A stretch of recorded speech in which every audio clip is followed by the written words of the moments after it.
Patrícia Peck, que é formada em Direito pela Universidade de São Paulo, com especialização em negócios pela Harvard Business School, MBA em Marketing pela Media Marketing School, com capacitação na Escola de Inteligência do Exército. É autora e coautora de diversos livros publicados sobre direito digital, é colunista e articulista em diversos meios de comunicação nacionais. É sócia fundadora do escritório Patrícia Peck Pinheiro Advogados, com atuação nacional e internacional. Ministra aulas em diversos cursos de pós-graduação, realiza treinamentos em company para diversas empresas. Patrícia Peck, a palavra é sua, pelos próximos 45 minutos. Deixa eu ver que lado fica melhor. Bem, bom dia a todos. Agradeço a oportunidade, pelo convite. Acredito que estamos todos aqui como contemporâneos dessa revolução digital para pensar a sustentabilidade dessa sociedade. E, por conta disso, eu preparei um material. Esse material que já foi colocado aqui à disposição da coordenação do evento pode ser divulgado, pode ser disseminado, PowerPoint. Eu não vou me prender a ler ou falar todos os slides, porque como algumas coisas a gente ainda não tem para ler nos livros, a gente gera essa atualização através desses PowerPoint apostilas, né? Mas eu queria, primeiramente, deixar com uma mensagem a importância e o trabalho que vem sendo desenvolvido. Eu comecei a tratar do tema, falar de direito digital em 99, foi o ano do bug do milênio. De lá para cá a gente aprendeu muita coisa, né? Talvez o que me ajudou, claro, é bom sempre estar no centro. Eu lembro das minhas caminhadas aqui para ir para as arcadas ali, o Largo São Francisco, que sou formada em Direito aqui na USP, mas naquela época eu já ia para a faculdade carregando o notebook Texas Instruments, né? Porque como eu comecei a programar com 13 anos, minha casa sempre teve tecnologia, eu agradeço isso à minha mãe, com toda certeza, como comissária da Varig, que sempre me deu a oportunidade de ter acesso à tecnologia, o que a gente está vendo agora com a geração Y. E talvez por eu ter sido a geração X, né?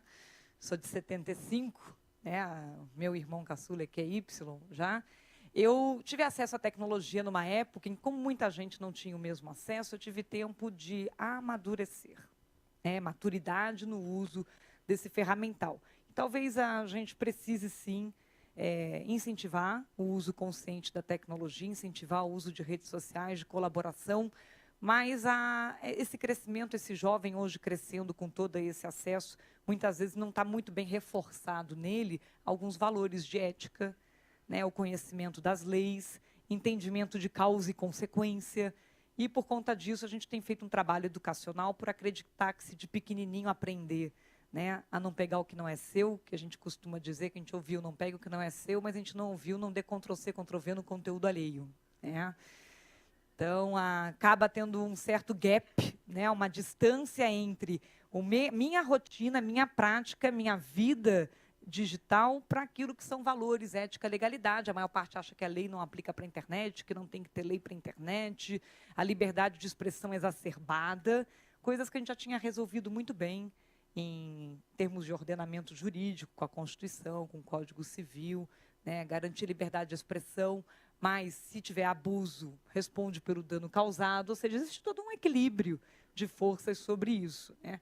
E a provocação que eu quero fazer aqui, aí vou passar a apresentar e a passar os slides, é que a gente vive um paradoxo, porque a sociedade que precisa e depende de conhecimento, que precisa criar conteúdo, que depende de informação, precisa ter acesso, ela também não pode sucatear o que é a invenção, ou seja, a inovação sempre deve ser protegida, o direito autoral, a propriedade intelectual de um modo geral.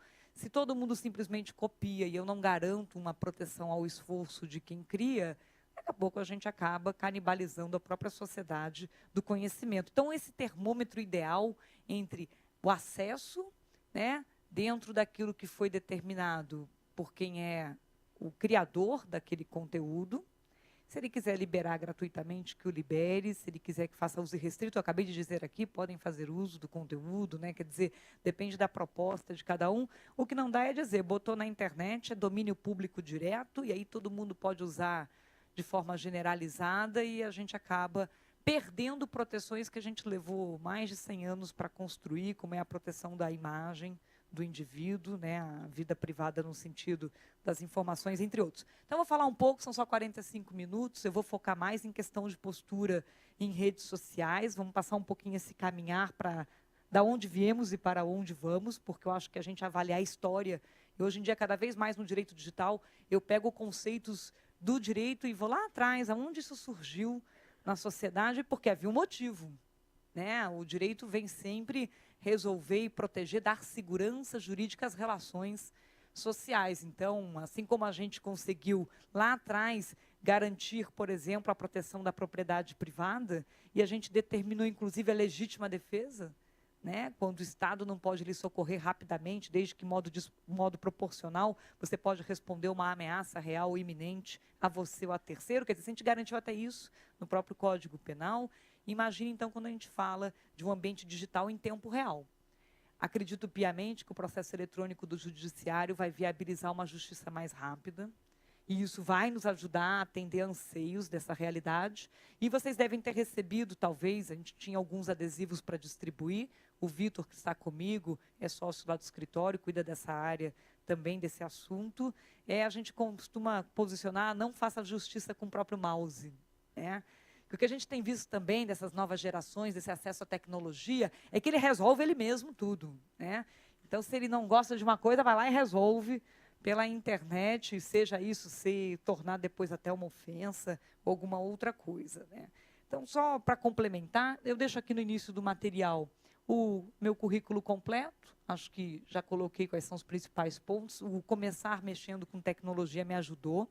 Mas o que me ajudou antes disso, eu escrevi no Twitter, eu tenho Twitter hoje em dia, até por uma questão de que a gente não pode falar das coisas que a gente não experimenta, né? E isso eu falo para os pais também.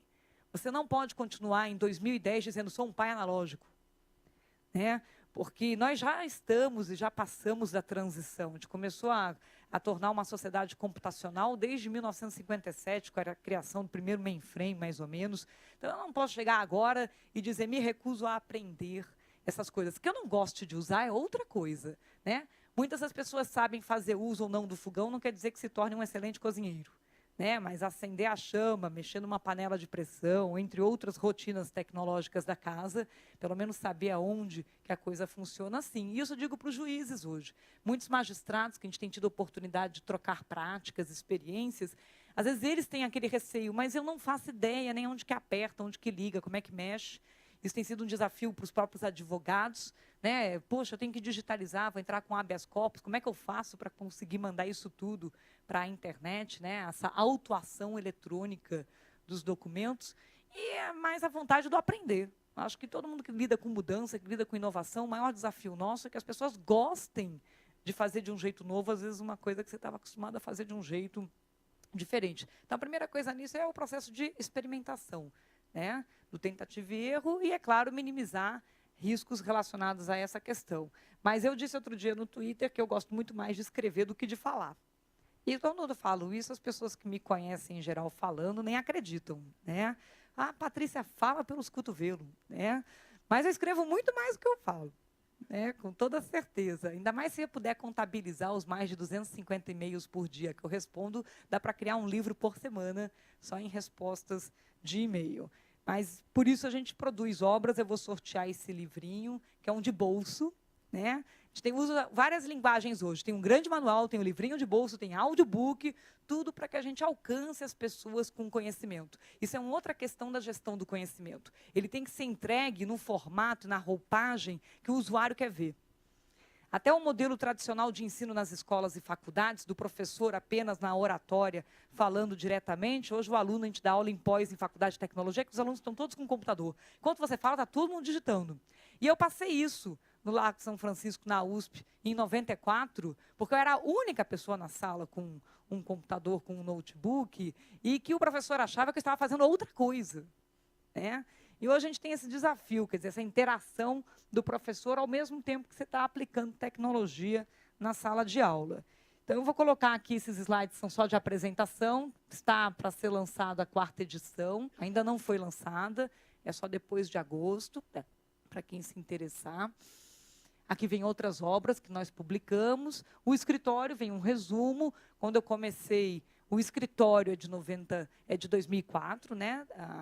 Tem 6 anos. E eu tinha dificuldade de montar o escritório porque eu não conseguia achar nenhum outro advogado que quisesse trabalhar com direito digital.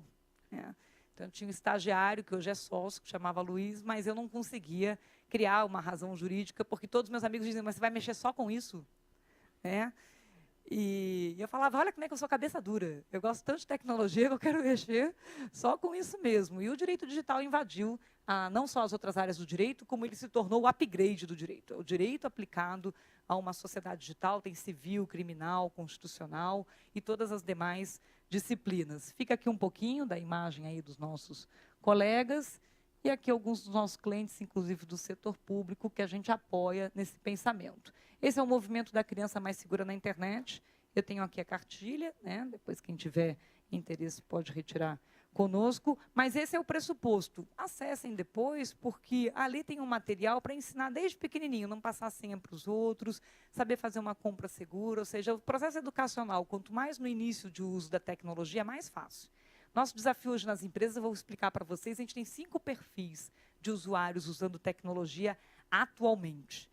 Né? E cada um desses perfis tem um propósito, uma forma de fazer. Então, para as instituições, inclusive instituições públicas, é um desafio eu trabalhar políticas que eu consiga atender da melhor forma todos esses perfis de usuários. Outro dia, um colega meu, do Supremo Tribunal Federal, estava me comentando que a primeira instância do judiciário já sofre um desafio, porque o juiz que passa no concurso público e vai assumir o cartório, ele já vem com netbook, com iPhone, com pendrive, que é acesso a VPN, ele já está completamente com um pensamento de mobilidade. Agora, eu tenho que fornecer esse recurso de forma a usá-la da melhor forma, segura.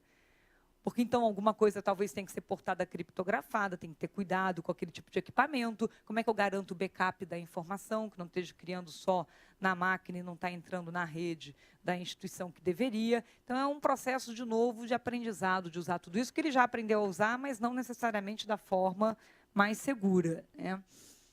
E aí fica aqui esse nosso material de credenciais. Eu coloco uma introdução para mostrar como foi muito rápida essa mudança. Se a gente pensar de 94 para cá, né, Lei Geral de Telecomunicações, entre outros, em 30 anos para trás, a gente não conhecia a internet como ela é, né, a gente não sabia o que era um mobile office, o primeiro videogame era o telejogo, muitos de nós jogamos o telejogo, eu joguei o Atari principalmente, mas tem o telejogo, a gente gravava em fita cassete, né, e tínhamos esse celular aqui bem grande. Mas a gente sempre, a humanidade inteira é acompanhada por tecnologia. Papel é uma tecnologia, gente.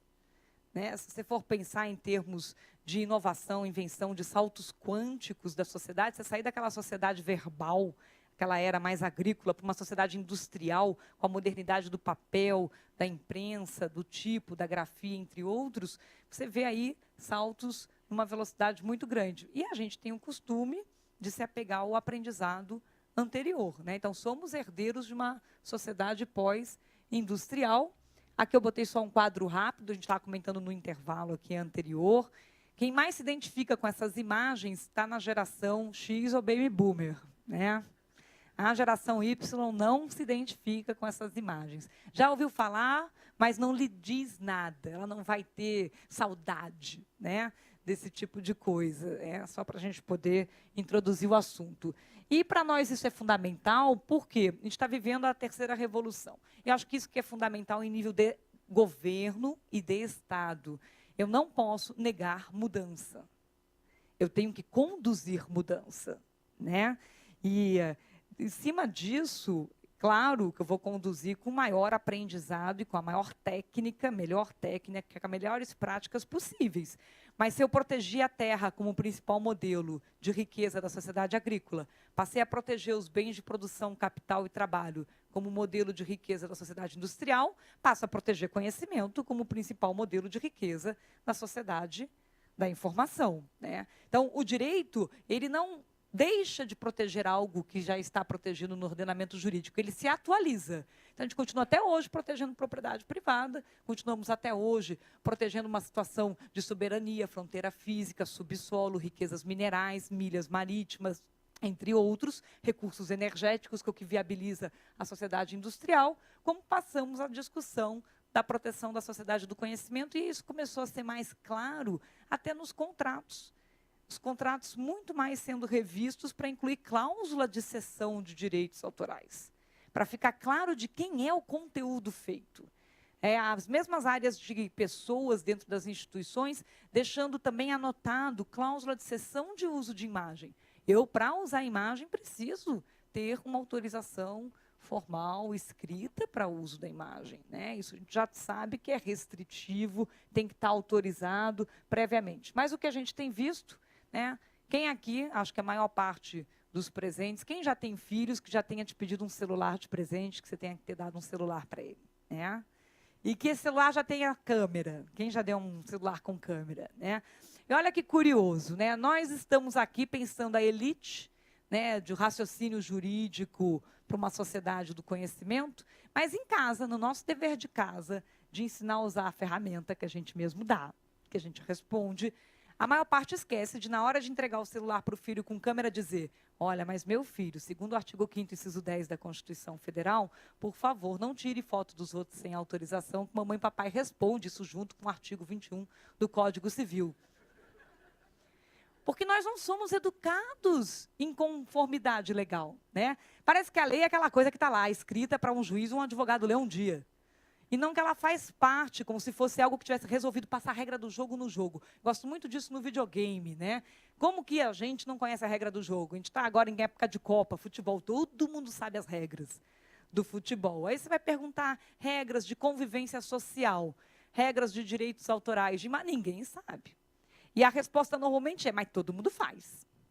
É como se eu pudesse enquadrar todo mundo, né? A lei é justamente para isso, para ser uma referência de postura e de conduta do que socialmente deve ser praticado no coletivo. Então, quando a gente chega aqui nessa terceira etapa, o que mais é interessante de refletir é que nós viemos criando toda uma regulamentação de conduta social, e chega aqui, estamos naquela síndrome do posso fazer tudo, nenhuma regra vai se aplicar, o excesso das próprias liberdades.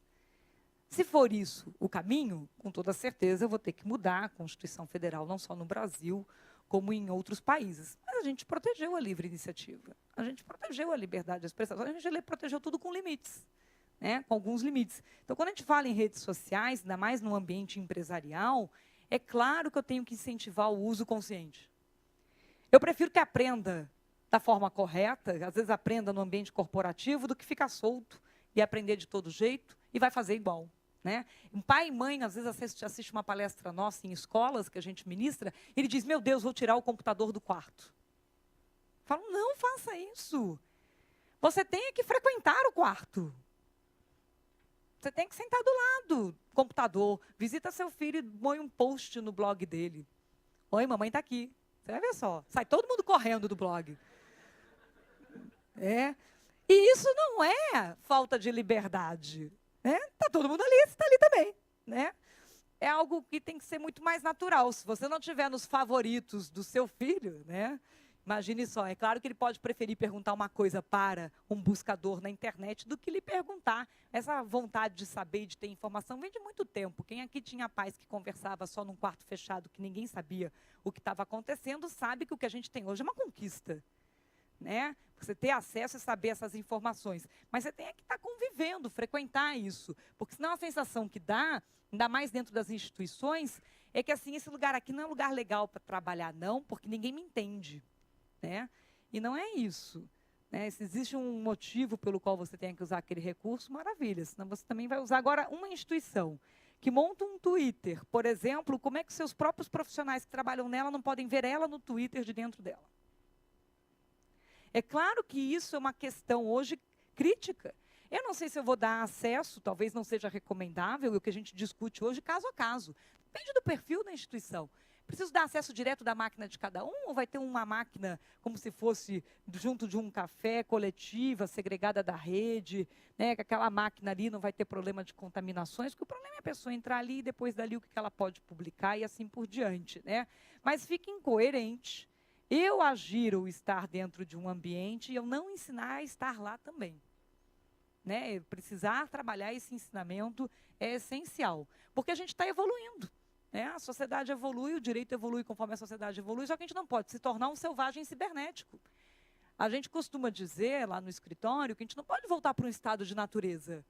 Porque toda vez que a gente vê discussões como a do Marco Civil, que é legítima, a Constituição e o Código de Defesa do Consumidor não chegaram no nível de detalhe para dizer para que eu posso usar ou não uma informação coletada de um usuário, por exemplo, da internet, por quanto tempo, qual o limite ou não disso, se basta um contrato entre as partes, que é um termo de uso colocado naquele próprio site, ou tem que ser algo regrado pela sociedade, pelo ordenamento jurídico, para evitar o quê? Os abusos, né? O que é abuso versus o que é uso legítimo daquilo. Então, é claro que eu tenho que debater, criar não só uma legislação nova, mas pensar a autorregulamentação, porque a gente tem que ser célere, não dá para levar 10 anos de processo legislativo por um lado. Mas também tem coisas que não dá para fazer rápido demais, porque a gente ainda não assimilou o quê? Qual o valor eu quero proteger. Ainda até hoje, apesar de a gente ter conquistado a proteção do indivíduo, nós abrimos mão dessa proteção do indivíduo pela coletividade numa série de situações. Inclusive, quando eu autorizo via ordem judicial busca e apreensão de equipamento, quando eu autorizo fazer escuta, quando eu autorizo uma série de medidas, porque estou pensando numa segurança macro que não é só daquele indivíduo em si. Mas eu estou protegendo aquele indivíduo da onde? Da arbitrariedade do Estado. Né? Então, são todos equilíbrios de forças, mas como essa cultura atual, essa nova força de trabalho, esses novos usuários, o consumidor atual, ele não está bem orientado em quais foram as regras que foram definidas para até propor mudança. A gente vê discursos hoje de gente falando um monte de bobagem, de coisas que já foram resolvidas nas leis vigentes. Né? Mesmo quando eu quero criar cartas de princípios, maravilha. Então, eu vou replicar princípios existentes e criar novos princípios que a gente queira proteger. Né? Por exemplo, um princípio da segurança da informação. Esse é um princípio novo, com a informação em bancos de dados, com toda certeza. Né? Mas qual é o requisito técnico mínimo para eu protegê-lo? Então, a gente tem que pensar a respeito disso. Por quê, gente? Porque a gente vive uma sociedade de paradoxos. Eu quero virtualização total, botar tudo na web. Quem aqui tem web e-mail gratuito? Né? Gmail, Hotmail, IG, a maior parte das pessoas tem. Mas quem é que faz vigilantemente o seu backup uma vez por semana? Porque está lá. Aí aquele termo de uso diz que ele pode cancelar o serviço a qualquer tempo sem direito a backup e sem aviso prévio. E aí aquele consumidor, na verdade, não está consumindo adequadamente a tecnologia, até porque ele dá ok sem ler. Aí tem um princípio do direito que já diz, a ninguém cabe alegar a própria torpeza.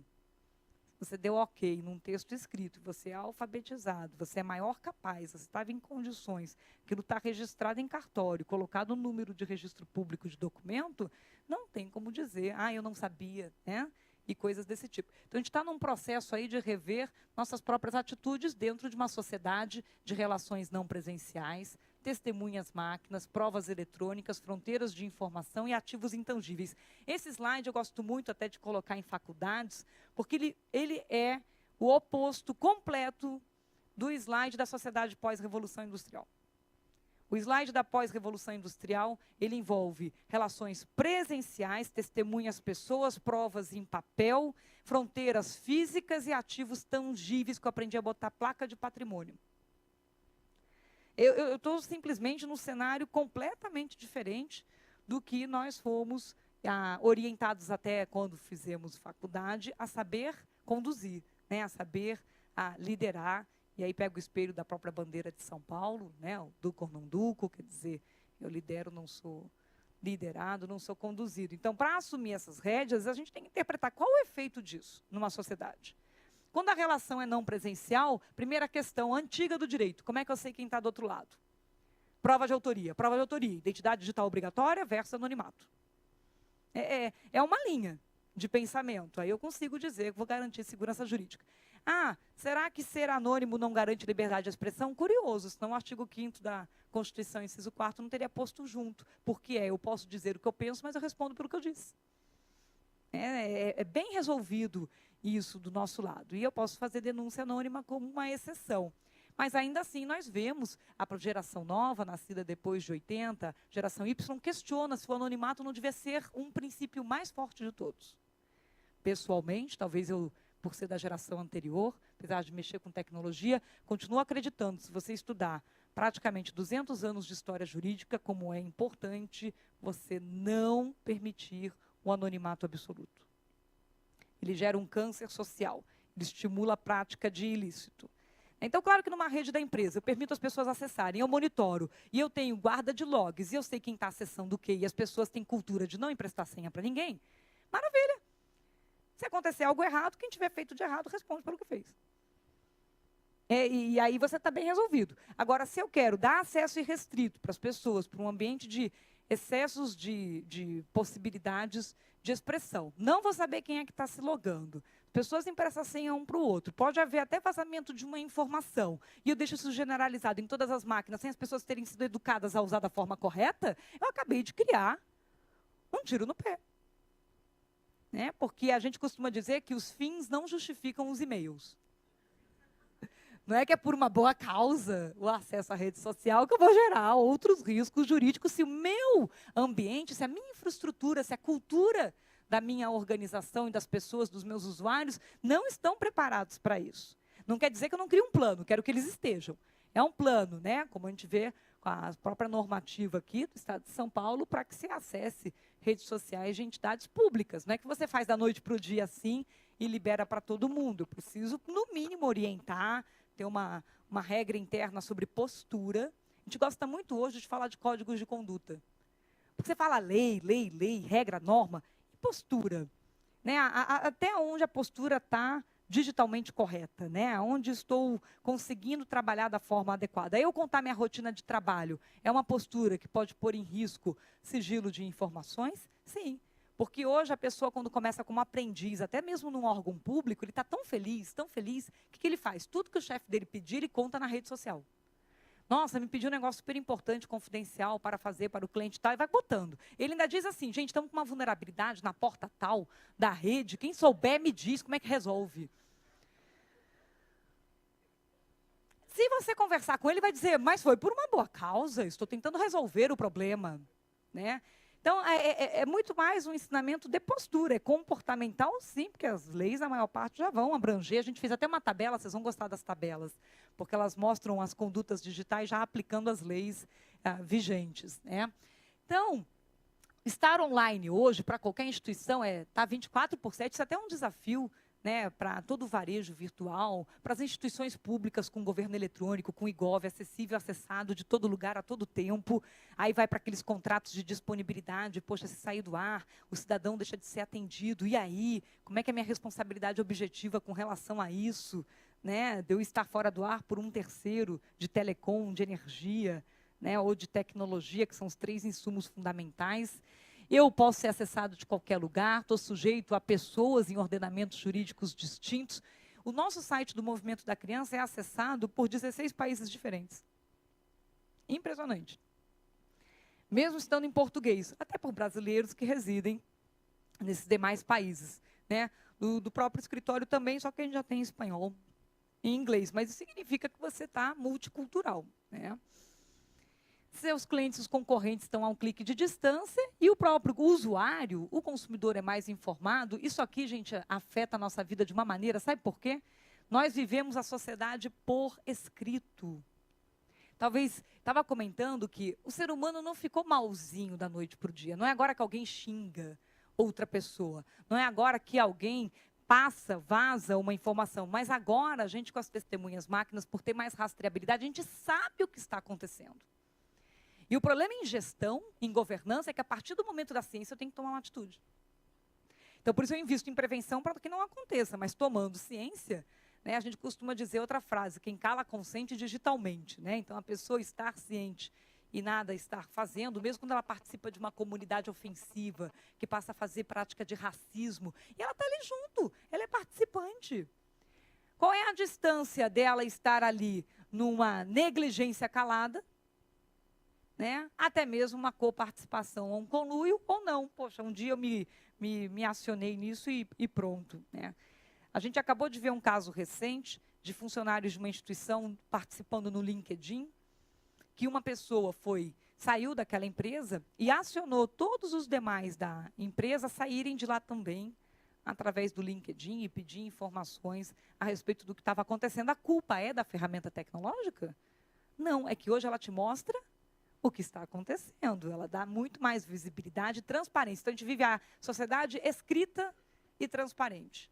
Para o direito, a gente nunca teve tanta prova a respeito do comportamento das pessoas, né? Que é o que a gente vê quando alguém faz um comentário sobre time de futebol em rede social, associa isso à marca da empresa e é demitido.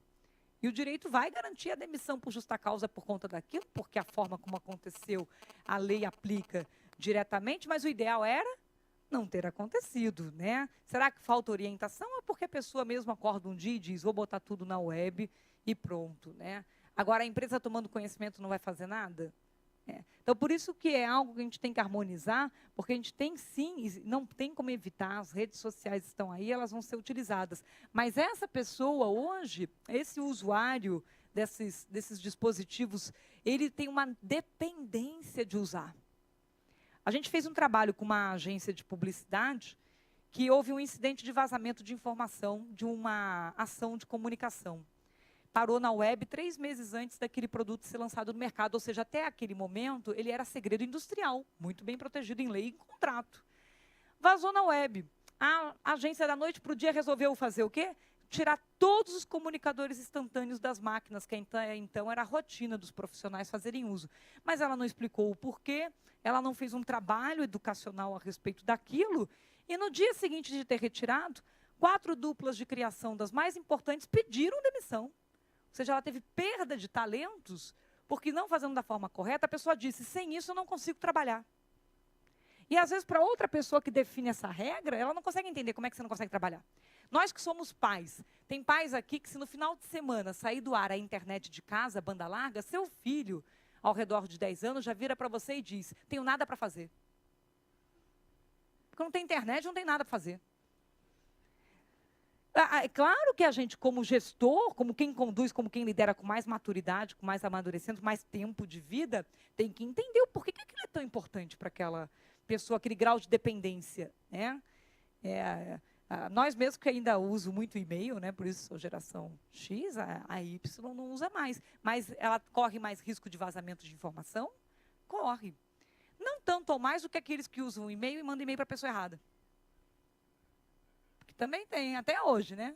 Até hoje a pessoa manda e-mail para a pessoa errada, não põe o anexo no arquivo, não lê até o fim o que estava escrito. Então, a gente fica, às vezes, naquele pedestal, já sei tudo sobre as outras mídias, né? E não é assim. Estamos todos ainda nesse desafio de saber usar. Então, essa sociedade por escrito, gente, ela não vai ligar para a empresa e ela não vai fazer reclamação no balcão. Para ela, tem que ter um saque online, tem que ter um chat. E se não tiver aquilo que ela acha que deveria ter, ela vai reclamar onde? Na rede social. Ela fala lá, que lá alguém vai estar varrendo, monitorando, vai ver e vai me chamar para falar comigo. Então, você muda um pouco essa postura. Era eu que tinha que ir lá reclamar, agora eu reclamo onde eu quero e a pessoa que vem até mim, a empresa que vem até mim resolver a minha reclamação, se ela quiser que eu tire do ar a minha reclamação. A mesma coisa, os negócios, cada vez mais com essas obrigações interconectadas, eu não vou ficar fazendo leitura para ter no material, e o judiciário já digital, como a gente comentou. Então, a gente vem de uma geração de chefes ou pais analógicos com equipes ou filhos mais digitais.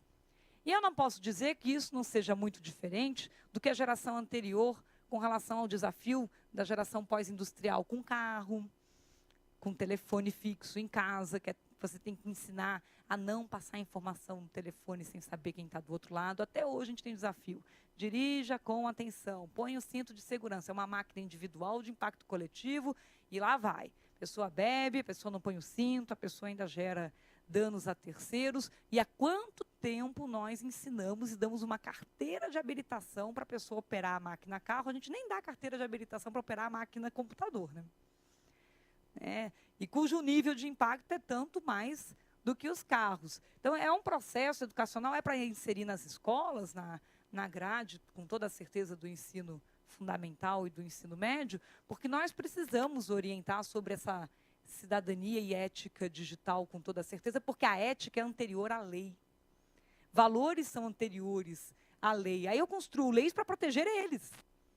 né? E o que a gente está nesse momento, por isso tem tanto desafio, o debate do Marco Civil, o debate do projeto de lei de crimes eletrônicos, o debate nas empresas sobre qual norma que eu vou redigir, qual portaria que eu vou publicar, autorizo, não autorizo, autorizo, não autorizo, porque nós estamos ainda perguntando qual é o valor que nós vamos estar protegendo. Temos que proteger inovação e conhecimento, isso é um valor fundamental, né? Mas não a qualquer custo. A qualquer custo, nós tínhamos nos anos 80, direto, o quê? O plágio. Uma empresa de software copiava uma coisa de outra empresa de software, o mouse foi inventado pela Xerox, foi usado pela Microsoft, pela Apple. Quem vê a história desse mercado sabe muito bem que havia uma situação a qualquer preço, que a gente está tentando justamente agora diminuir os riscos. Então, aqui vem os 5 perfis dos usuários, que eu vou contar rapidinho. 1.0, ele é nascido e vem mais da era analógica, não tem muita familiaridade com tecnologia, o maior risco que ele gera é que ele contrata um braço direito digital e passa a senha para ele, né? Então, e a gente vai ter que lidar com toda forma com esse usuário, e a gente entrega um certificado digital da ICP Brasil e ele passa para outra pessoa, né? Ele só não vai passar, talvez, a biometria, né? Então, você vai tentando investir em tecnologia para evitar, né, a própria autossabotagem, né, do usuário, ele mesmo se colocando em risco. O 2.0 usa bastante tecnologia no trabalho, mas ele fica o dia inteiro na frente de um computador. Então, quando ele chega em casa, não me ligue, não me logue. Não quer ver máquina de jeito nenhum. Final de semana, nem chega perto do computador, porque aquilo é trabalho, né? Ele associa a trabalho. Por isso que dificilmente o 2.0 vai usar o computador da empresa para coisas de diversão, de lazer e entretenimento, porque ele já encaixa e identifica máquina, o computador, para trabalho, né? Aí em casa ele tem banda larga, não faz nunca ideia do que está acontecendo. O que os filhos fizeram ou não pode gerar responsabilidade. O 3.0, gente, ganhou um computador quando era pequenininho, um videogame, estudou numa escola que já tinha computador, já entregou trabalho de faculdade usando o computador. Quando ele chega no trabalho, ele está acostumado a usar o computador para quê? Lazer, diversão, informação, conhecer um monte de gente, era isso que ele usava. Quando ele chega no trabalho, você diz, agora você vai trabalhar com o computador. Qual é a primeira coisa que ele tenta fazer? Mudar o fundo de tela, botar umas fotos, umas imagens, enfiar umas músicas, baixar uns filmes, ficar aqui só trabalhando o dia inteiro? Só? O computador faz tanta coisa, só vou usar para isso? É? Então, a visão dele, a relação dele já é muito diferente com relação ao uso do computador. Aí você tem que explicar que é só para fim profissional, que certas posturas ali vai expor ele, né, que tem certas coisas que não se põem por escrito, muito menos no e-mail ou publica na internet. Tem coisa na vida que a gente só pensa, né? Fica aqui, enquanto a gente não conseguir monitorar pensamento, está ótimo, né? São explicações que você recebe de pequenininho. O 4.0 já é a versão desse do 3.0 com mobilidade total. Ele já é aquela pessoa que é um ser dados andando por aí. Na dúvida, Ctrl+C, Ctrl+V na pasta da rede, já põe no notebook, vai que eu preciso, enfia no pendrive. A pessoa do 4.0 é aquela que já tem mais de um pendrive. Tem 2 pendrives, celular e notebook. Quem está nesse perfil aqui? Apesar de muitos não serem de 1980 para cá, nós já estamos no perfil do usuário 4.0. Mas a gente coloca um softwarezinho de criptografia, carrega só o necessário, que é o princípio de segurança de informação, só portar o necessário. Um exemplo, as mulheres. Se você pegar a bolsa de uma mulher, ela não cumpre o princípio de segurança de informação, porque com certeza ela porta muito mais do que o necessário. Quando perde, perde tudo, né? Então, quando você fala de hábitos de segurança, até a hora que acontece um incidente com a pessoa, dela ser assaltada e levarem, ela não vai mudar de atitude. Depois ela muda. Ela passa a carregar só uma cópia autenticada, só um documento e não 5. Né? Até a carteira de saúde do filho de vacinação, ela carrega uma cópia autenticada, porque se perder o original dá uma dor de cabeça. Né? E isso é porque a gente tem que aprender a proteger a informação em qualquer suporte, em qualquer época, em qualquer versão de usuário, não importa. Né? E aí a gente tem o 5.0, e vocês que me digam quantos 5.0 vocês conhecem, que são os usuários digitalmente corretos, que fazem uso ético, seguro e legal, que não passa senha para ninguém, que só porta o mínimo necessário, que põe criptografia nas coisas, que não fala mal dos outros na web, porque, né, diga-me com quem navegas que eu te direi quem és, entre outros. Por que a gente não tem tantas porcentagens nesse perfil? Quem é que está formando ele? não é só uma competência das empresas, das instituições, também é uma competência das famílias, também é uma competência das escolas. Mas o recurso chegou mais rápido do que a formação, né? Com toda certeza. E a culpa não é do recurso. A culpa não é ter rede social, o problema é o uso dela, né? É o uso consciente ou não consciente. Eu costumo dizer, já fui para a Alemanha algumas vezes, a última Copa do Mundo foi na Alemanha. E se você vai à Alemanha, você pegar a estrada de Frankfurt para mais, ou o que seja, é como ter uma barraca de frutas, flores, assim, é a cidade da orquídea, mostarda, entre outros, e tem lá a barraca, não tem ninguém cuidando dela. Aí tem o preço das coisas, tem uma caixa para você botar o dinheiro e uma caixa de dinheiro para você pegar o troco. Se você tiver com um brasileiro do seu lado, ele olha aquela cena e dá uma risadinha. Você não sabe se ele quer levar sem pagar ou levar a caixa de troco também. Quem mandou o cara não estar vigiando? Gente, né? E se a gente for fazer um estudo cultural, a questão da síndrome da impunidade lá naqueles países, ainda mais na Europa, o princípio é só faça o que está autorizado. No Brasil, o princípio é faça tudo aquilo que não tiver sido proibido até que alguém diga. Então, numa instituição, vamos tocando que não puder, alguém para a gente. Mas ele nunca vai querer responder retroativo, né? Só a partir de. Né? E são cenários, são culturas, tem a ver. Aí a gente tem que ir na história, muito mais lá atrás, e principalmente pensar a sociologia. Em sociologia, a gente cria bom senso, que virou bonus pater familias no Código Civil. Para criar bom senso, é o que o vovô e a vovó disse para o papai e para a mamãe, que disse para a gente. São 3 gerações. Hoje, as nossas gerações têm filhos mais tarde. As pessoas têm filhos na faixa dos 30 anos. 3 gerações dá 90 anos.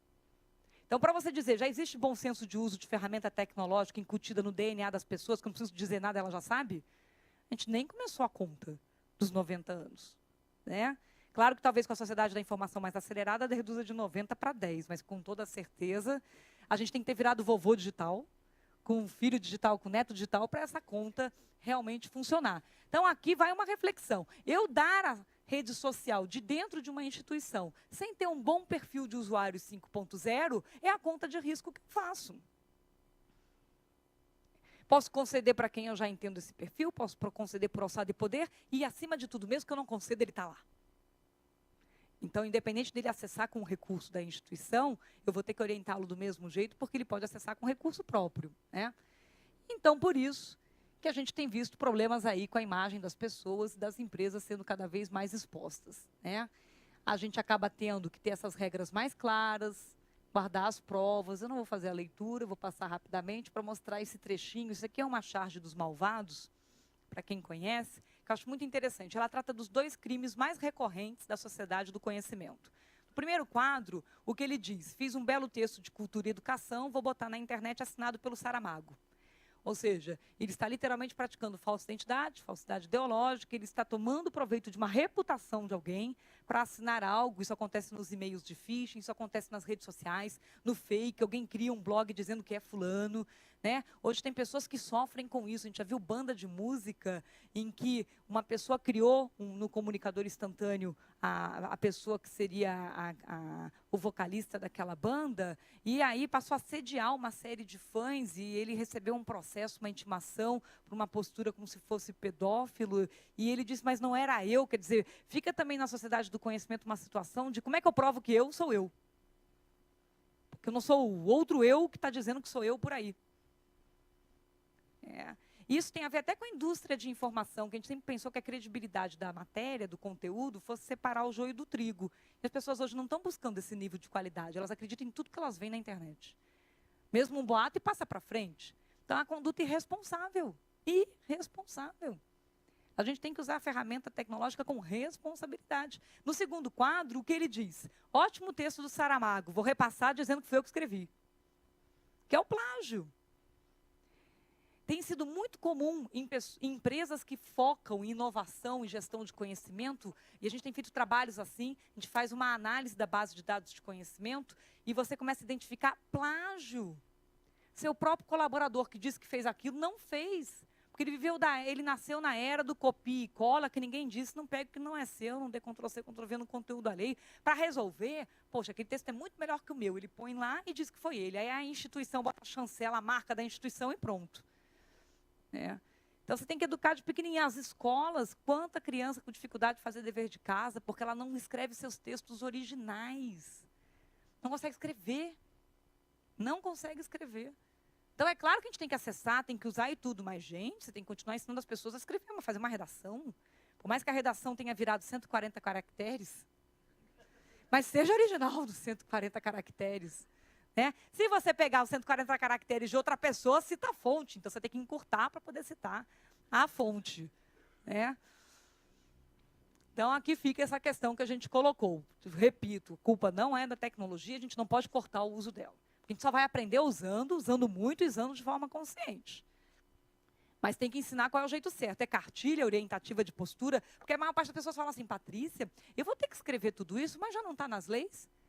Maravilha. Se você fizer uma enquete, a maior parte das pessoas nunca leu o kit básico das leis brasileiras, que todo cidadão tem a obrigação de saber, porque o nosso Código Penal, o artigo 21, diz que o desconhecimento da lei é inexcusável. Eu tenho a obrigação de saber. Qual é o kit básico? É a Constituição, Código Civil, Código Penal, Código de Defesa do Consumidor e Estatuto da Criança e do Adolescente. Kitinho básico. Aí depois tem a Lei de Direitos Autorais, a Lei de Propriedade Industrial, a CLT, Consolidação das Leis do Trabalho, as normas específicas da administração pública, se a pessoa trabalha com isso. Mas se você perguntar, quem leu o kit básico das leis brasileiras? Essas 5 leis básicas. Né? O resumo. O resuminho, tem aqui, a gente colocou, né, umas planilhinhas aí com esse resuminho. Aqui eu botei só o artigo de plágio e pirataria para ilustrar. E aí aqui vem alguns casos, como uma pessoa, né, a empresa foi processada por usar 2 fotos de autoria de terceiro que ela achou na internet para uma matéria. Ah, porque está no Flickr. Ah, porque está no Google Imagens. Como assim? Você tem, às vezes, que ter certeza que aquilo ali pode ser usado. O direito de imagem é mais restritivo do que direito autoral. Se puder ser usado, ótimo, porque nunca tivemos um acesso tão rápido e bom para o trabalho das pessoas que até então era desconhecido. Muitos dos artistas gostam da disseminação direta dos seus conteúdos para o seu público-alvo, sem depender da indústria de distribuição. Em que a pessoa ganhava só 10% de direito autoral, 90% ficava para o distribuidor.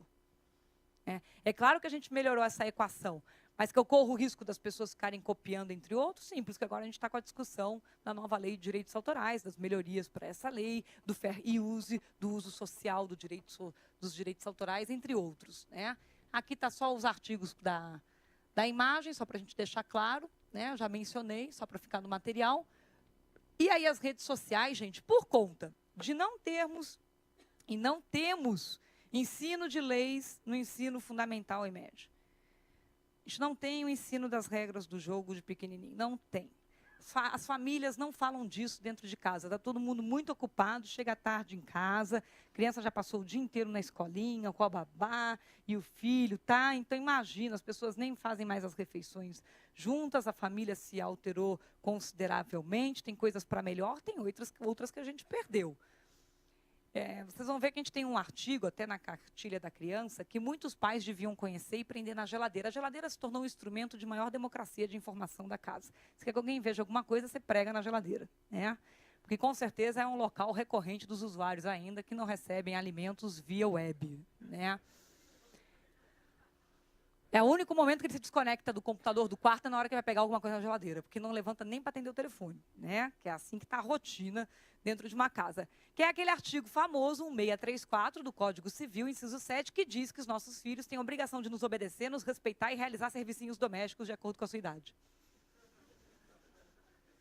Que maravilha! Como que até hoje eu não sabia que isso estava previsto no Código Civil brasileiro? Porque ele vai me falar o que está previsto no Estatuto da Criança e do Adolescente. Então, a gente vê que a gente está com um ferramental que, se a gente tivesse mais educação em leis, em ética, etc., a gente estaria usando muito melhor essas ferramentas, vai ficar dizendo se pode usar, se não pode usar, e assim por diante. Né? A gente tem aí 25 redes sociais em média no mundo, eu listei, fica aqui no material para ilustrar para vocês, as mais populares no Brasil. Esse daqui é uma estatística do Ibope Ratings de 2009, se tiver alguma mais atualizada, vocês podem acessar direto do site, né? Deles, essa é a última que nós temos. Claro que já tem o efeito Twitter, né, com toda certeza ainda a ser medido. E os riscos que têm sido mais envolvidos nesse ambiente é a infração de direito autoral, direito de imagem, a própria privacidade no sentido mesmo do que seja exposição de dados de indivíduos sem ele ter autorizado, concorrência desleal, tem acontecido bastante, alguém assediar alguém da sua equipe para saber uma informação ou ele mesmo vazar para a concorrência. né? A necessidade de indenizar por danos, principalmente por causa dos crimes contra a honra, tem acontecido bastante das ofensas digitais, né? E a responsabilidade aí também com relação a terceiros, né? Aqui eu coloquei um pouquinho. Aí a gente viu 2 casos recentes da editora, né? O profissional da editora e o profissional aí de uma empresa de tecnologia que se expôs com relação ao assunto de futebol. Em ambos os casos, gente, são casos comuns que a gente costuma rotular, que é o usuário problemático, o perfil sem noção. Não preciso de lei, não preciso de regra. A pessoa precisa de educação, ela é sem noção. Porque tem gente que parece que acorda de manhã querendo achar sarna para se coçar, né? Então, ela vai atender e vai responder àquilo ali. Talvez eu possa criar a melhor norma do mundo, eu não vou mudar a conduta do usuário, né? A conduta que vira hábito, o jeito certo de fazer. O que eu preciso retirar é aquela ideia do usuário que, eu não sabia, se eu não soubesse, eu não tinha feito, né? Retirar essa sensação do, eu não sabia. O fazer consciente, está sabendo, se fizer, vai ter a repercussão disso. Então, olha o perfil de usuário sem noção, né? Isso aqui é do caso esse do LinkedIn, que eu comentei, que convidou 16 ex-colegas de trabalho para mudar de emprego. Então, estava assediando a equipe e havia cláusula de contrato específica, que não podia haver esse tipo de assédio. Podia acontecer em outra mídia, assim, a gente nem ficar sabendo. Como acontece pela web, a gente tem documentação, gera prova, fica sabendo e gera repercussão jurídica. Aquele incidente da pizzaria Domino's, por exemplo, que fez as ações da empresa caírem. Por vários dias, ninguém queria comprar o produto da empresa, porque 2 profissionais fizeram um vídeo e colocaram no YouTube, mostrando todo tipo de falta de higiene que pode acontecer numa pizzaria, provocada por eles. Então, eles mesmos botaram as baratas, eles lambiam a pizza, botavam na caixa, né? Então, é uma forma, e aí a ação correu contra eles, foram dispensados, mas você não volta o quê? Aqueles dias em que a marca perdeu o valor de ação, que caiu na bolsa, ou seja, a repercussão disso muito rápida, né? Uma ex-funcionária de um restaurante saiu de lá e resolveu criar uma comunidade dizendo Senzala, nome do restaurante, falando de que era o regime de escravidão para trabalhar naquele restaurante, falando da homossexualidade do filho do sócio e ainda dizendo que a cozinheira era cozinheira de sopão, né? Então, quando o direito aplica, isso aqui é a prova, liberdade de expressão ela falou, não falou? Eu fiz censura prévia? Não, ela pôs lá. Foi pega? Foi. Responde pelo que diz? Responde. Em termos jurídicos, estou muito bem harmonizado. Claro que você pode pensar, será que ela sabia ou ela imaginava que o que ela estava fazendo poderia gerar essa repercussão, esse nível de consequência? Aí que vai para o ensino, para o aprendizado. Eu ensinar o quê? Risco e consequência. Você pode fazer, mas se você fizer, o que pode acontecer? Aqui é um outro caso também, a mesma coisa, esse trabalhando na empresa, criou uma comunidade para falar mal, dizendo eu odeio trabalhar na empresa tal, e aí a pessoa botava lá a foto do chefe, chamava o chefe de macaco, coisa desse tipo. Então, maravilha, as pessoas desabafam, elas podem fazer? Podem. Aí depois, se aquilo ali gera uma repercussão, está gerada. Tudo de 2010, tá, gente? São todas decisões de segunda instância de 2010, porque são os últimos 2 anos que a gente tem esse efeito redes sociais, né? Essa avalanche, esse resultado. Agora, eu em momento algum posso dizer que a culpa é da rede social. Porque existe um jeito correto de usar? Sim. Eu uso bastante, eu busco informação nela, busco. Trabalho em colaboração em massa, peço ajuda de outras pessoas? Sim, mas o uso correto. Como é que a gente diferencia o correto e o incorreto? No mínimo, eu tenho que ter, com certeza, uma norma interna que explique. Olha, isso aqui não é correto, isso isso aqui, inclusive, tem lei, eu não preciso nem te dizer, mas eu estou te dizendo que, como você não leu a lei, então eu estou te dizendo, não é educacional, né? Aqui é mais um caso também, envolvendo esse ambiente. Vereador que ofende a prefeita da cidade por meio de conteúdo postado no Orkut. Esse ano a gente vai ter eleições na internet, vamos testar ainda mais esse tipo de coisa, né? Também agora recente, de abril de 2010, envolvendo o ambiente da administração pública. E aí vem as consequências e resultados. Aqui também foi o caso interessante, noticiado há algum tempo, foi uma das primeiras vezes que foi usado um vídeo no YouTube como prova, né? Imagine que o profissional dessa indústria, que está mencionada, ele foi pego, né? Uma pessoa contou para o chefe que ele estava dando cavalinho de pau na empilhadeira. Você vê como é que tem sem noção em outras tecnologias, né? Quanto a isso, gente, isso te não muda o ser humano, né? Tem coisas que são gestão de risco, que a gente vai administrar sempre. A pessoa tem faca na cozinha, só porque ela tem ferramenta, tem a faca, ela pode pegar a faca e enfiar em alguém? Não, você tenta trabalhar isso com um crime de homicídio, né? Falar do culposo e do doloso. E aí o ministro Sepúlveda Pertence, há alguns anos, disse, só porque eu inventei a pólvora, eu não preciso mudar o crime de homicídio. Matar é matar. Com qual ferramenta você vai usar, os requintes de crueldade podem dar agravante de pena. Por isso que hoje muitos incidentes em redes sociais, quando para no judiciário, recebe agravante. A indenização é maior, o crime é maior, porque ele é praticado de forma ardil, covarde, sem possibilidade de defesa da outra parte, e se espalha pelo mundo. E eu não limpo a internet depois. Sabe o que acontece? Nossos filhos adolescentes, um dia vão querer trabalhar numa empresa, mas agora, a única coisa de curto prazo da vida dele é, quero que tenha o máximo de gente acessando o meu site, meu blog, minha comunidade. Aí a mocinha vai lá e tira uma foto sensual para botar na comunidade dela, para ter mais hits, para ter mais gente acessando. Depois aquilo se espalha e vai parar num site de prostituição. Quer dizer, então na hora que ela faz aquela pequena atitude, o que ela não tem é o espectro. Ela não sabe aonde aquilo vai parar. Cabe a quem passar a visão do espectro? Quem tem mais experiência, mais maturidade, diz, olha, depois de botar aí, você não segura mais essa foto. Você já deu a publicidade, ela pode se espalhar, e se isso pode afetar ou não o seu plano de vida futuro, sua carreira, o que você quer ser ou não, quer ter conduta ilibada, quer prestar para ser juiz, você tem que refletir agora. A gente nunca viveu uma sociedade que tem que ter tanta reflexão antes. Porque antigamente as pessoas faziam essas coisas, aquele vandalismo da adolescência e etc., faziam tudo isso na faixa dos 14 a 16, agora reduziu para 12 a 14, e quando dava problema, o que a família fazia, o que os pais faziam? Mudava de cidade, para dar uma renovada na reputação. Isso é verdade. As pessoas já faziam, mas eu mudava de cidade e resolvia. E que eu torcesse que ninguém no meu passado aparecesse. Hoje em dia, o que volta do passado são os e-mails, eles renascem do inferno, assim, né? As mensagens, precisa mais de gente para isso, são as provas eletrônicas que renascem. Aí a pessoa faz o quê? Parou na internet, ela muda de planeta? Então, na verdade, a gente está vivendo uma sociedade num nível de reflexão, de responsabilidade muito maior. A pessoa está tendo que ser responsável aos 10 anos de idade porque ela está com o mouse na mão.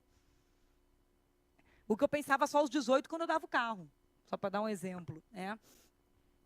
Aqui nós temos vários casos, vou deixar no material, todos eles sempre mostram.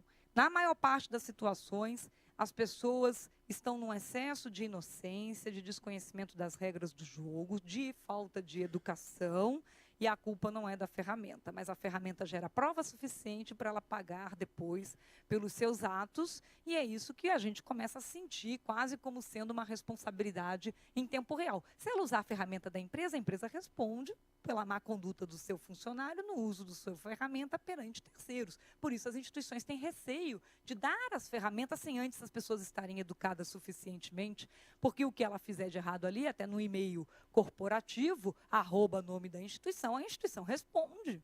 Vou dizer o quê? Eu não sei o que as pessoas fazem com as minhas ferramentas. Não existe isso. Um pai ou uma mãe pode dizer, eu não sei o que meus filhos fazem em casa, na web. Não existe. A gente já tem vários acórdãos que colocam a culpa em vigilando, né? Em elegendo, entre outros. Aí que vem vários casos. Vários. Esse aqui que a pessoa falava no Orkut que molhava a mão do fiscal. Tem caso de universidade em que o Bedel, os alunos fizeram uma comunidade para homenagear o Bedel, porque sem ele, se ele não fosse legal, não recebesse inclusive na conta, né, pendurado, ou seja, para 30 dias, para 60, para 90, eles não tinham passado na faculdade, que o Bedel ajudava porque ele entregava o gabarito da prova e marcava a presença dos alunos. Né? Às vezes não é só essa prova. Em prova eletrônica, a gente tem que ter sempre cuidado. Vai que alguém plantou aquilo. Então, você tem que ter um conjunto de informações para reflexão. Mas está lá exposto, né? Aqui a gente, então, colocou uma tabela das principais condutas digitais e quais são as leis em vigor que já se aplicam. Eu não vou ficar fazendo leitura, esse é só um exemplo, né, de tabela. Eu gosto muito do artigo 187 do Código Civil, que trata do abuso de direito. Mesmo titular de um direito, se ao exercê-lo exceder os limites da boa-fé e dos bons costumes, pratica ato ilícito e está sujeito a ter que indenizar, né? A questão é, boa-fé e bons costumes é a gente reforçar o que significa isso numa era digital, né? Que a pessoa às vezes vai estar fazendo achando que está tudo bem, né? Até pela nossa cultura. Aqui vem alguns artigos para uso da prova eletrônica, para estar no material, porque o judiciário já vem desde 2000 para cá utilizando maciçamente prova eletrônica e com mais um pensamento, gente. Muitas vezes o eletrônico é não só a única prova, mas é o único original capaz de perícia. Eu digo isso porque a gente está vivendo a era da nota fiscal eletrônica, do SPED. Muitas instituições hoje recebem, as pessoas também, eu estava recebendo da escolinha do meu filho a nota fiscal eletrônica. O que a pessoa faz no nosso processo mental da era do papel? Você recebe uma nota fiscal eletrônica, você imprime, paga e guarda a cópia. E a nota original ficou aonde? Né? Porque depois ela tem um tempo que ela sai do ar, do site da prefeitura, e assim por diante. Então, é o pensar que o eletrônico, até em nível de responsabilidade, vai ser, muitas vezes, a prova mais forte, porque uma prova escrita de uma testemunha máquina isenta é muito mais forte do que a testemunha, que foi o caso aquele que aconteceu do rapaz que estava dando cavalinho de pau na empilhadeira, que jurou de pé junto que não estava, e se achou no YouTube o videozinho filmado por celular de um outro colega dele dando cavalinho de pau, na empilhadeira da empresa. Aí você mostra para a pessoa faz o quê? Né? Aí não tem o que dizer. Né? Então, são velhos conselhos com nova roupagem. Meu filho não abre a porta para estranhos, nem deixa a porta de casa aberta, não pegue carona com qualquer um. A gente ouviu tanto isso, aprendeu tanto isso. Eu, no meu caso, não vai esquecer de fechar a porta. Por que a gente fecha? Porque alguém te disse de pequeno, se você deixar aberto, pode entrar um bandido aqui, vai matar todo mundo e a culpa é sua. Você fala, nossa, só por causa de uma portinha? Melhor fechar.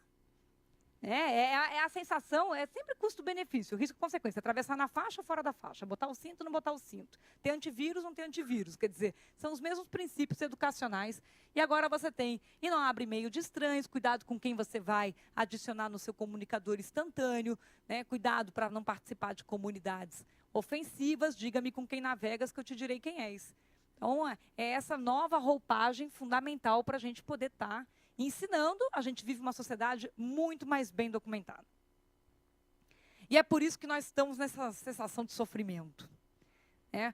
Porque você vê as coisas acontecerem e serem feitas, e a gente sempre tem que pensar pelo lado da boa-fé, de que a pessoa podia não ter feito se ela tivesse sido melhor orientada. Né? Por causa das testemunhas máquinas, a gente vive isso. E tem dois perfis de usuários problemáticos. O sem noção, que responde por 98% dos casos, e o de má-fé, que realmente está fazendo de caso pensado. E, normalmente, a pessoa de má-fé explora o sem noção. Então, ele vai lá e diz, não consigo mexer tal coisa na rede, posso usar da sua máquina? Posso acessar da sua máquina? Então, às vezes, um chefe mais analógico passa a senha para um subordinado, braço direito digital, versão 4.0. Aí vira nitroglicerina. Porque é o máximo de acesso de informação na rede com alguém que não tem, às vezes, a orientação e a alçada e o poder para isso. Né? Então, qual é a nossa porcentagem? Vamos falar assim, se alguém te perguntar, vamos liberar geral, rede social para todo mundo na instituição. Qual a porcentagem de usuários 5.0, de pessoas com noção, treinado, com ferramenta, que tem cultura de uso ético da tecnologia? Vou precisar que eles se tornem, então, aprendizes disso ou não, ele tem que estar sobre vistoria, vou monitorar ou não, se ele fizer uma bobagem, eu retiro o recurso ou não. Qual é o meu processo de aprendizado? Porque quando a gente fala em inovação e gestão de conhecimento, eu tenho que estimular aprendizado. Né? Com toda certeza, eu tenho que estimular aprendizado. Então, a gente mudou a arma do crime, ela ficou muito mais fofa, simpática e agradável. Né? O risco hoje, até para quem faz gestão de conhecimento, um iPod... a pessoa portar um MP3 com porta USB liberada, se ela for mazinha, ela faz o quê? Ctrl+X. Ela leva e não deixa. Senão ela leva uma cópia para ela. Então, é claro que é um trabalho aí de usar uma educação com vigilância. Né? Aqui está o artigo 21. E aqui, gente, é que estão as tabelas. Eu quero muito que vocês peguem esse material, que vocês leiam essas tabelas e que vocês disseminem. Porque, acima de tudo, se aqui o contexto é digital, aqui tem regras de conduta que valem para qualquer época da sociedade. O que a gente está precisando é resgatar nas pessoas os valores de conduta ética. Não é a ferramenta que está causando isso, a ferramenta está exacerbando a má conduta. Né? Porque aí tem um nível de estrago muito maior. Então, são 4 slides, 3 de usuário geral e um só de infração na administração pública. Só com as normas já atinentes à administração pública e às condutas digitais. A gente vê, com tudo isso, que a educação, a postura preventiva se tornou requisito da sociedade, né? Requisito. A gente dá aula para alunos a partir do 6º ano das escolas e volta e meia alguém diz, eu não sabia que se eu fizesse isso, meus pais respondem. Eu não sabia que eu não podia pegar a foto do professor que eu tirei de celular de dentro da sala de aula e botar chifre nele e dizer que eu odeio esse gordão. Não, você não pode. Esse é o abuso de direito, esse é o excesso da liberdade de expressão. Não posso, mas eu vou fazer mesmo assim. Aí, maravilha, é um usuário consciente no erro, e aí quando você pegar ele não se sente o quê? Injustiçado. Agora, com toda certeza, quem não pode pagar esse preço é o próprio desenvolvimento tecnológico, porque a sociedade não vai parar de ficar mais digital. Sabe o que me preocupa? É ver essa geração agora vindo e ela pular do 4.0, pula a versão do 5.0, que seria o seguro, e vai para o 6.0 da zona total e da sociedade em estado de natureza, com todo mundo podendo fazer tudo para todo lado, dizendo que eu posso ter anonimato generalizado e que eu não protejo mais direitos autorais, que tudo que alguém fizer, todo mundo tem que poder usar. Não acredito, e um dia eu vou ficar velhinha, vou ver, espero ver, chegar pelo menos aos 90 anos, que eu quero ver esse ciclo das 3 gerações. Já tenho um filho de 3 anos e meio, então quero ver, para ver aonde vamos parar. E gostaria muito que daqui a 3 gerações, tentar escrever bastante, publicar, não só livro, hoje em dia, publicar em Twitter, publicar em blog, publicar em vários lugares, para eles lerem, porque não adianta você ter um livro, não vai alcançá-lo, né? Ele não vai estar olhando os livros. Meu marido, a gente tem uma biblioteca de primeiras edições do Drummond, né? Aquele amor ao livro, a primeira edição autografada, o papel, um negócio valioso e tá. E a gente olha para aquilo tudo e olha para o Rafa, nosso filho, e diz, será que um dia ele vai dar valor? Talvez um dia alguém puxe a internet do ar, ele vai achar o máximo, ter quase a biblioteca de Alexandria em casa, né? Porque a gente vê hoje aquela sensação, às vezes, do perdi meus dados, né? Perdi meus dados, se alguém puxou da tomada, meu Deus do céu, quem é que tem esse conteúdo e essa informação, o link saiu do ar, né? Então, para mitigar riscos, a gente deixou aqui um checklist, né? Para incluir conteúdo, para blindar projetos internos de colaboração em massa. Com 45 minutos não é minha pretensão, já passei até do tempo, e a gente tem que continuar com o evento, de ficar mostrando apenas o como resolve, mas com toda certeza tem forma de fazer do jeito certo, dá para fazer escalonado, não precisa ser libera geral a porteira, e nada disso, mas mesmo que eu não libere de dentro da empresa, o pessoal já está usando. Então, o educacional vem sempre na frente, porque não importa quem concedeu o recurso. E a gente sair daqui da palestra com esse material, com a cartilha do movimento, e bater um papo com o pessoal no final de semana em casa.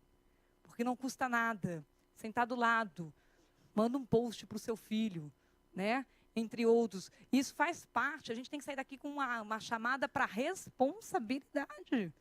Né? A responsabilidade de usar tudo isso.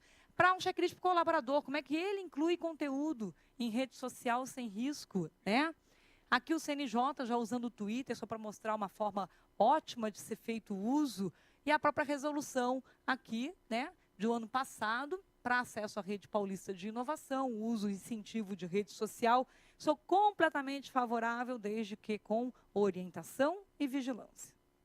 Porque a gente tem isso para tudo, até no mundo real. Orientação e vigilância. Respondo por culpa em vigilando. E na administração pública respondo objetivamente. Claro que eu tenho receio quando eu vejo a administração pública conceder acesso à internet em redes wireless, Wi-Fi, sem nem perguntar quem é que está acessando. Porque aí o uso daquele recurso concedido por aquele ente público, se gerar dano a terceiro, gera no mínimo, todo dano tem que ser ressarcido pelo princípio já estabelecido pelo nosso direito, gera no mínimo responsabilidade daquele que proveu o recurso. Isso é fato. Aí ele tem o direito de regresso contra quem fez, mas ele não sabe quem fez. O problema é de quem? Dele. Que ele não sabe quem é que fez, né? E aí a orientação. A gente está muito envolvido, tem aí o projeto do Brasil Banda Larga, mas é inclusão digital com educação digital. Estímulo do uso das ferramentas com, no mínimo, uma orientação de postura ética no uso de rede social. O que é uma postura adequada ou não? E vocês têm que contar exemplos, vocês vão ver que as pessoas riem dos exemplos, porque elas se encaixam em todos, né? Elas se encaixam. Se você perguntar assim, todo mundo aqui tem celular? Quem é que tem celular com senha? É um dispositivo de dados. Na era dos dados, senha nos dados, né? o acesso àquela informação. E se alguém usar seu celular para ofender outra pessoa, pegar sua agenda lá e ver lá chefe e mandar uma mensagem de torpedo para o seu chefe dizendo, seu bobão. Tem um princípio no direito que eu adoro, que chama coisa perece para o dono. Ou seja, o primeiro responsável pelo que a coisa fez é o dono. Então foi você. Se você não souber quem foi você. Pelo menos uma responsabilidade civil. Claro que na parte criminal tem que ter uma prova forte de autoria, indúbio pro réu e assim por diante. Mas nós estamos falando num princípio de uso responsável das ferramentas. Aqui a gente fez algumas dicas sobre o uso dentro dos entes públicos, simplesmente proibir não é a alternativa, mas o como fazer o incentivo do uso consciente. E talvez esse seja um plano de 1 ano, 2 anos, 3 anos, não é assim que eu vou ter os usuários. Vamos mapear o perfil dos nossos usuários, eles estão em quais versões? Quantos por cento 1.0, quantos por cento 2.0, 3.0, 4.0, 5.0? Porque às vezes a gente vai ver que a própria pessoa que mais vai usar esse recurso, ele mesmo ainda não está muito bem ciente dos limites, da orientação sobre riscos para isso. Aqui ficam as dicas. A gente tem recomendado elaboração e atualização de vários códigos de conduta, inclusive o código de ética da TI. Quem vigia, o vigia. Se eu me preocupo com quem não entende tecnologia, imagina com quem entende. Então, é claro que eu tenho que orientar sobre postura, porque às vezes ele está ali olhando a monitoração, ele vê aqueles relatórios de monitoração. Gente, a gente pegou isso num prédio em São Paulo, em que a segurança do prédio é terceirizada, a portaria. E hoje a gente põe câmera em tudo. O que acontecia? Um dos seguranças, já na versão 3.0, ele tinha aquela monitoração de câmeras todas colocando num HD, e as imagens sobrescreviam a cada X tempo, para armazenagem dos dados, mas todo dia ele selecionava os vídeos mais ridículos dos moradores e botava no YouTube. A pessoa tirando meleca no elevador, arrumando a calcinha, mexendo nos peitos, fazendo outras coisas. Aonde é que o fato dele estar ali podendo ver aquilo por uma proteção de segurança, ele daria o direito a publicar aquilo na web? E sabe o que é o curioso quando você tem um caso desse? A pessoa fala assim, mas eu não sabia. Aí você pensa, poxa, o contrato do prédio que o síndico celebrou com a empresa terceirizada devia ter uma cláusula sobre postura em rede social. Devia ter uma cláusula sobre monitoração e uso de conteúdo monitorado. Claro que tinha que ter. Quem é que vai responder em primeiro lugar perante aquele morador lesado? O condomínio. Com direito de regresso contra o terceirizado, e eu podendo demonstrar que aquilo era algo que estava no bônus pater familias, que ele devia já ter pensado naquilo, senão era uma obrigação não prevista em contrato, e eu não tenho nada a fazer. É esse nível de complexidade que a gente vive hoje. Aqui vem só os itens do que constar em cada código de ética desses, e o que fazer havendo um incidente. Eu dei o exemplo do Twitter, que é o mais recente. Como é que eu respondo a um incidente? Se alguém criar um Twitter falso, alguma coisa assim, o que eu faço? Eu ainda tenho que escrever em inglês para solicitar a retirada do ar ou o cancelamento daquela página. Se não for atendido via recurso do próprio provedor do serviço, eu tenho que mandar para o endereço deles em São Francisco, e se não for atendido, eu tenho que entrar com uma ação judicial. Mesmo sendo atendido, o que é o nosso drama da rede social é que eu mando tirar do ar um conteúdo, o que impede que ele volte? Não impede. Por isso que, de novo, a gente vai investir, sim, na educação e tentar pegar quem foi. Para pegar quem foi, o acesso anônimo à internet, com certeza, prejudica esse item. E mesmo nas empresas, muitas não têm provedor de logs ou guarda de logs, não faz um servidor de logs, então depois de um mês, muitas vezes, ela não faz mais ideia do que pode ter sido ou quem é que foi, ela só sabe que foi da rede, ou na rede, mas não quem foi. Aqui fica o artigo 1634, inciso 7, para que a gente pratique em casa, o dever de obediência, respeito e praticar servicinhos domésticos. Então, seu filho disser tem direito a lazer e educação pelo Estatuto da Criança e Adolescente, você fala, maravilha, vai lavar a louça e dormir cedo. Segundo o 634, inciso 7, estamos com muitos equilíbrios por governança legal da nossa vida digital. Não é a gente que vai resolver isso, as leis já resolveram essa postura coletiva. A postura coletiva, cada cabeça uma sentença, só consciência, mas a postura coletiva já está prevista aí. A gente tem que se atualizar, com toda certeza. E nós é que estamos escrevendo essa história. E a gente nunca pode ser considerada a geração do proíbe tudo, é a geração do ensina como faz. É essa que é a geração. Tenho que ensinar como é que faz, tenho que ensinar como é que faz. E se mesmo ensinado faz do jeito errado, fez de caso pensado, tem dolo, e aí é muito mais fácil de gerar responsabilidade com dolo do que com culpa. a negligência, imperícia e imprudência muitas vezes é muito injusta. Né? Se você pensasse que a pessoa não sabia qual era a forma certa de fazer. Mas o de caso pensado, maravilha. Então fica aqui, gente, o nosso site, o nosso e-mail. Eu peço que a organização veja em termos de tempo, se for mais fácil mandarem dúvidas e perguntas por e-mail, ou entregar o papel com o seu e-mail escrito embaixo, que a gente vai ter toda a atenção de responder. Eu sempre tento responder a todas as dúvidas. E a gente faz o sorteio do livrinho do Direito Digital no Dia a Dia. Leve a Patrícia Peck no bolso, né? Porque às vezes santo de casa não faz milagre, mas com toda certeza é um desafio da nossa geração. Eu acho espetacular ter 35 anos de idade e ter sido convidada aqui como sendo uma especialista nessa área. Que coisa boa ser jovem e poder ser chamado de especialista em alguma coisa. Ainda me considero aprendendo, né, bastante, e compartilhando esse nosso aprendizado. Por isso que os materiais que a gente produz, a gente deixa e autoriza a disseminação, que eu quero muito mais pessoas sentadas do outro lado da mesa, pensando do mesmo jeito que a gente resolve mais fácil. Muito obrigada, viu, gente?